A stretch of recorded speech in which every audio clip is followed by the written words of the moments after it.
The Watership Down podcast is intended for listeners who are familiar with the plot. There will be spoilers. This episode is scripted, narrated, recorded and edited by Newell Fisher.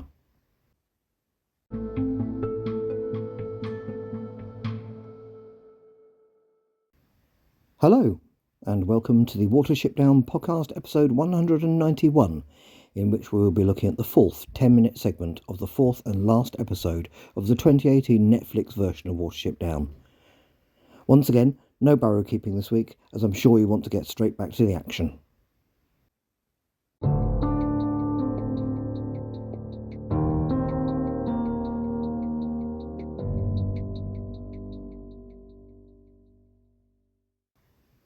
Netflix miniseries, Episode 4, Part 4, The Sky Suspended. Part 4 of Episode 4, The Siege, runs from 29 minutes 10 to 41 minutes, and the reverse timings are 20 minutes 20 to 8 minutes 30. The equivalent chapters from the book are chapters 45, Nuthanger Farm Again, 46, Bigwig Stands His Ground, and 47, The Sky Suspended. We have just seen Bigwig left in the honeycomb by Hazel, who has told him what to say to the Ephrathans when his strength is spent. Above ground, the sun has just risen, and Sergeant Sainfoin is expressing his worries to General Woundwort about the terrible sound they have just heard coming from inside the large enemy burrow. He wonders if the bird is back. Woundwort promises to destroy him if he mentions the bird again. They arrive back at the digging site where the Ephrathans have dug directly down into the honeycomb, where Bigwig is waiting for them, alone. The whole Ephrathan Owsla surrounds it, seemingly ready to attack. Seemingly. Woundwort prepares to drop into the honeycomb and tells Captain Campion to follow him, but not too close in case of an ambush. Campion says he will not. This is new. It seems this Campion has been deeply affected by the killing of Holly in front of Hythensley, to the extent that he is now prepared to die himself. This is supposedly a seasoned Ephrathan warrior. When Woundwort rounds on him, asking what kind of a soldier he is, he echoes Holly's words to him when he and his companions were being marked in Ephratha, that he would rather be a good rabbit than a good soldier. In this version of Watership Down's terms of reference, this is quite clever. Campion couldn't bear to watch the sadistic marquee of the Watership Down captives in Ephratha, and Holly had noticed this. He had clearly made Campion question himself since, resulting in his naively wanting to avoid using lethal force in this attack. The entire Ephrathan force is watching this standoff. Woundwort orders Captain Orkis to kill Campion and tells Sainfoin to come with him instead. He does not wait to see the order carried out, and he and Sainfoin head straight to the shaft into the honeycomb. Orkis, who is clearly going to enjoy this, orders all bucks under the command of Campion to join his battalion. Campion counters this by saying that all bucks under his command are dismissed. A few begin to leave. Orkis laughs that they will be hunted down. Campion quietly says that Orkis may be his equal in rank, but he is not in fighting ability. He advises Orkis to step away from him. Orkis, for once, looks frightened and does nothing as Campion and the rest of his bucks leave. Woundwort, oblivious to all this, sees the last diggers widening the hole into the honeycomb and knocks one of them aside as he drops into the large space below. In the back burrow, Hazel tells Blackavar they need a third runner. Dandelion is injured, so he can't take part. It seems it was Hawkbit I spotted helping Dandelion underground in the last segment and not the other way round. Blackavar comments that the plan is dangerous and probably won't work, but if it does, he wants to be able to say one day that he took part. Strawberry arrives to say that they are at the surface. Hazel orders that they are to cave in the tunnel all the way along as soon as they are out. They are Hazel, Blackavar and, surprisingly, Fiver, who it seems has recovered from his terrifying vision quite quickly. Here he will not get to come round in the honeycomb and terrify Vervain with a promise of death, mainly because Vervain has already died on the Iron Road. The three-strong Nuthanger party make a break for it. They are noticed by two Ephrathans who give chase, getting quite close. Hazel tells Fiver not to look back. The pursuers soon give up, as we see Nuthanger Farm in the distance. Woundwort is in the honeycomb. It is empty. He sniffs around him carefully. Sainfoyd arrives and asks where they all are. Woundwort shushes him as he approaches one side of the burrow. He can smell rabbits. In the back burrow, the rabbits of Watership Down wait in terrified silence. Woundwort closes in on one particular bank of earth. In the back burrow, Blackberry turns to Bluebell and uncharacteristically tells him a joke. What do you call a happy rabbit? A hoptimist. He stifles a laugh at his own joke. Bluebell just whimpers. Woundwort closes in on the earth bank. He knows the enemy are behind it and begins to scrape away at the earth. The Nuthanger party pause at some boulders at the base of the down. Fiver says he thinks they have lost their pursuers and asks Hazel if he's sure he can go through with this. Hazel nods and tells Blackavar that this is where they will leave him. He wishes them frisk speed as he watches them head for the farm. As Woundwort starts to break through into the back burrow, Sainfoyn shouts that the ground is shifting. Before they know it, Bigwig has emerged from where he had buried himself and sinks his teeth into Woundwort's hind leg, hard. Bigwig uses his purchase on Woundwort's leg to throw him away from the entrance to the back burrow. He then taunts Woundwort about his injury. But Bigwig's position is not the same as in the book, where he fought within a run, meaning that Woundwort could only attack him from the front, giving him a defensive advantage. Here, he is out in the open space of the honeycomb. Woundwort attacks and soon has Bigwig on his back, but Bigwig manages to kick him off, perhaps a little too easily given his size. And now we are at Nuthanger Farm. We see the dog asleep out in the open. Hazel and Fiver are at the gate. Fiver moves forward and skirts around the edge of the conservatory, while Hazel takes up a position in plain sight of the dog once it is awake. Fiver reaches the dog's side of the conservatory and sniffs at the rope tying it to its kennel. He begins to chew at it. Back to the honeycomb. Woundwort and Bigwig strike at each other from either side of a thick group of roots that help hold the roof up. Woundwort is reminding Thlaily, as he calls him, that he said he would kill him himself. There is no white bird here. Woundwort manages to get a hold of Bigwig and throws him against the burrow wall. He then throws himself against Bigwig, but every time he comes close to pinning him down, Bigwig manages to throw him off. Their fur is increasingly scarred and bloody. Back to Nuthanger. Fiver continues to chew at the rope, then hears a sound. The cat has arrived on the shed roof above where Hazel is sitting. He stamps a gentle alarm. This instantly wakes the dog. As the cat leaps, an alert Hazel moves forward just in time. The cat lands right where he had been. But now Hazel is in range of the dog, who barks and snaps at him viciously. After the initial shock, Hazel heads towards the farm gate. The dog follows until its rope snaps taut on the corner of the conservatory. Around the corner, the rope knocks Fiver over hard. The rope is slowly parting where Fiver chewed it. Hazel moves from side to side to rile up the dog. Fiver recovers and moves forward to see what is happening. And suddenly, the cat is on him. Hazel sees this from the other side of the dog. Desperately, he tries to reach Fiver, but the dog blocks him. As the cat holds him down, Fiver begs Hazel to leave. The rope breaks. Hazel has no choice. He runs, the dog pursuing him, leaving his brother to his fate, with the cat glancing back one last time. In the honeycomb, Woundwort is looking tired.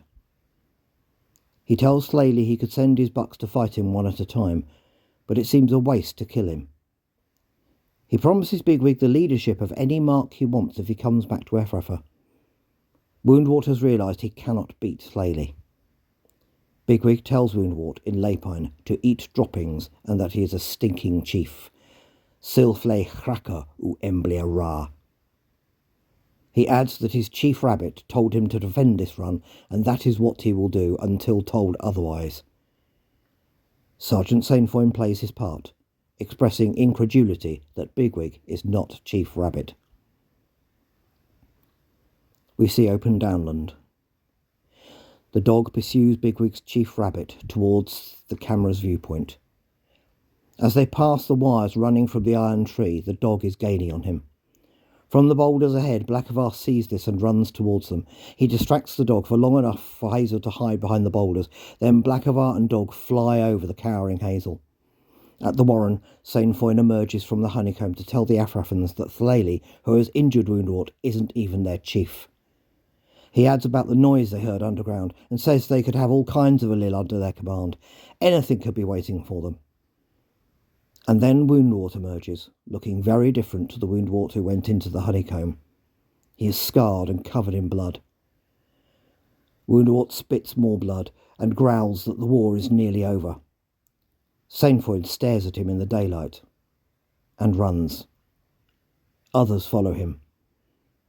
Woundwort shouts that they are cowards and will be dead within a week. As more rabbits leave, Woundwort turns on a terrified Captain Orkis and tells him to gather his bucks. It's time to finish this warren once and for all. From a distance, we see the hole down, and two figures running towards the beach hanger, Blackavar and the dog. But the dog is gaining on him. Blackavar isn't as good a runner as Dandelion. He stumbles as they reach the top of the slope, ending up in some long grass. The dog searches, getting closer to the exhausted Blackavar. Hazel arrives, having barely rested. He sees the dog getting closer to the defenceless Blackavar. The dog sees him.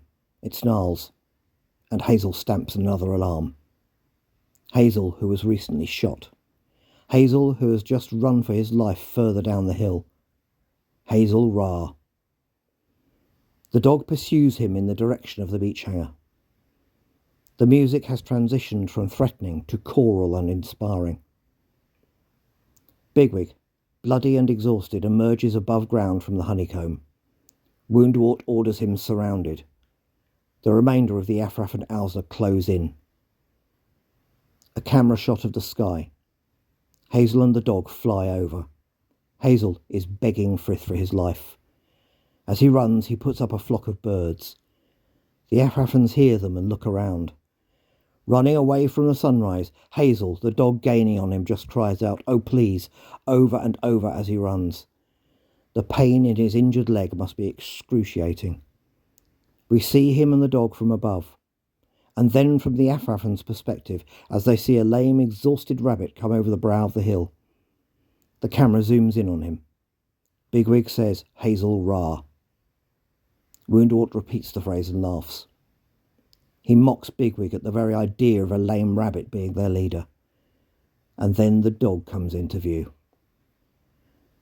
An Owsla officer quietly orders a general retreat. He doesn't even look at Woundwort. As the Afrafans run, Hazel bolts through them and he and Bigwig go underground. The dog thrusts its head into the hole, but he can't reach them. Frustrated, it turns towards Woundwort and the two officers who are still with him, frozen in fear. It leaps on one of them, who I would like to think is Orkis. The other one finds his feet and runs. Woundwort is left alone with the dog. It looks up from the rabbit corpse and notices him.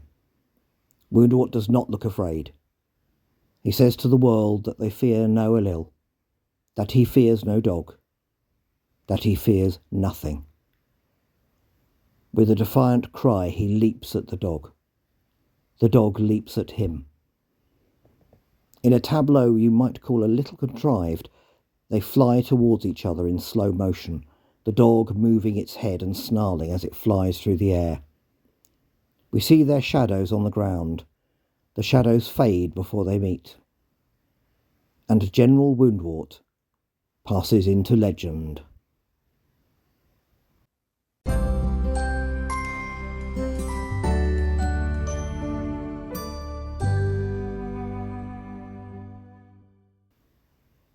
Comparison with the book. In the original novel of Watership Down, the raiding party that go to Nuthanger Farm are Hazel, Dandelion and Blackberry. Hazel chews the rope by climbing onto the roof of the dog's kennel. He is then thrown off by the dog, jerking the whole kennel after he alerts the waiting Dandelion to the cat. Having landed heavily, he is then caught by the cat. Dandelion leads the dog down to the road, where Blackberry takes over, leading the dog to the foot of Watership Down. Dandelion, having rested, then joins him, and they both lead the dog onto the Afrafins on top of Watership Down. The 1978 film was similar, except that Blackberry took over from Dandelion in the lane to Nuthanger Farm, and Heisensley took over from Blackberry at the Iron Tree. We do not see her arrive at the top of the down, just the dog. In episode 11 of season 2 of the TV series, first broadcast in 2000, Hazel, Bigwig, Hawkbit, Dandelion and Fiver lead a sheepdog from another farm onto the down in order to deal with a sheep invasion. I've already made my thoughts on that episode very clear. However, for the record, the order of the chase is Hawkbit, Fiver with Dandelion, Bigwig and finally Hazel. And this merits a mention, as it could possibly be another example of the seemingly bizarre use of ideas from the 1999 to 2001 TV series in this Netflix version. The relationship between Hawkbit and Dandelion in this miniseries is a seeming straight lift from the TV series, as it simply does not play any part in the novel or 1978 film. And the far nearer Efrafa to Watership Down is another example. And now we have Hazel completing the leading of the dog onto the down. Of course, the makers of this miniseries might have come up with the idea separately. There is a certain poetry to Hazel being the rabbit who leads the dog onto the Afrafins, and in Woodward knowing that he has done so. In the original story, Hazel is in the clutches of a cat at Nuthanger Farm at this point, before being rescued by Lucy, the farm girl. Here, Fiver takes on that role, which is a bit of a change from lying unconscious in the honeycomb before terrifying Vervain with the fact of his imminent death. Vervain has already died on the Iron Road while in pursuit of Holly et al., and his replacement, the weak Sergeant Sainfoin, barely needs Fiver to scare him. He does that job rather well himself. A significant similarity with the novel here is that the siege takes place at night, with the dog being led onto the down at sunrise. In the 1978 film, the action all took place in daylight. However, an important difference, which Owlsler member Eric Steps has pointed out, is that in the book, as well as the 1978 film, Hazel does not need to suggest to Bigwig that he says his chief rabbit has told him to defend the run. He just comes out with it spontaneously. It is an accidental trick, and no less effective for that. Here, the idea of intimidating the Afrafins by implying a fiercer rabbit than Bigwig lurking somewhere nearby is absolutely deliberate on the part of Hazel, as opposed to just being a side effect of Bigwig's insane bravery. That possibly and unfortunately diminishes Bigwig a bit as a character, but you could argue it gives this Hazel back some much needed authority. And Bigwig intoning the title Hazel Ra in front of Woundwort as they both see him running back to the warren is a bit of a delicious moment, as Woundwort's initial mockery is then cut short by the sight of the dog. Overall, you can see why the decision was made to have Hazel lead the dog to the Afrafins, especially as this was not his original plan and involves his having to push himself to the absolute limit of his strength. But it is a significant change to the original story, which means that it is now Fiver who is trapped by a cat at Nuthanger Farm. Finally, the death of Woundwort here emulates his heroic leap towards the dog in the 1978 film, rather than just hearing him shouting that dogs aren't dangerous, as in the book. But the 1978 Woundwort leapt at the dog despite being scared, as the dog ran at him. Here, the combined leap of dog and clearly insane and apparently unafraid rabbit doesn't quite work for me. Why would the dog leap in this way? It surely doesn't need to, and its snarls mid-slow-motion leap just seem a bit silly, especially as I do not find this dog particularly believable anyway.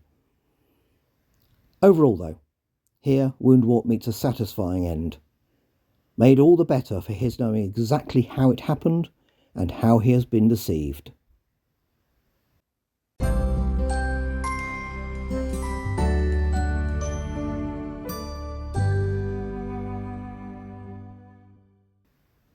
Next time, we bring this latest film version of Watership Down to a close and say farewell to our rabbit heroes for the 4th time.